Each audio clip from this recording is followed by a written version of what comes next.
Обвинителството за организиран криминал и корупција отвори истрага и бара притвор за сите 4 лица приведени во акцијата за злоупотреба на тендери во царина.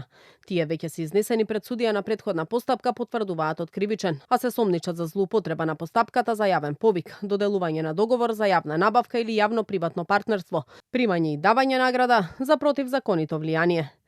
Постои основано сомнение дека во периодот од јули 2023 до март 2024 година осомничените ја изиграле постапката за доделување договори за јавна набавка за надворешно одржување на хигиена на граничните премини и терминали, при што преку фаворизирање на одреден економски оператор и ограничување на конкуренцијата му овозможиле на правниот субјект да се стекне со противправна имотна корист во износ од над 18 милиони денари. Се наведува во соопштението од Обвинителството за организиран криминал и корупција.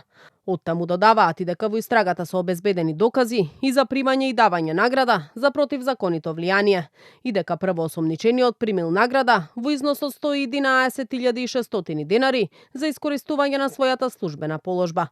Идентитети и иницијали на лицата од ОЈО не откриваат, но дека меѓу преведените е и Стефан Богоев, потврди премиерот Христијан Мицкоски. Тој во интерес на истрагата не сакаше да изнесува детали, но посочи дека станува збор за поранешен градоначалник и екс-директор на царина.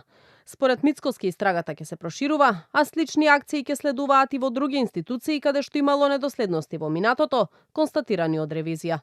Станува збор за неколкумина вработени во рамките на таа институција и станува збор за лице кое што, како да го наречам, не знам, немам права квалификација, но бил многу близок до претходната влада и било лице кое што често пати ги олеснувало овие, условно кажано, дејства кои што изобилуваат со многу незаконитости.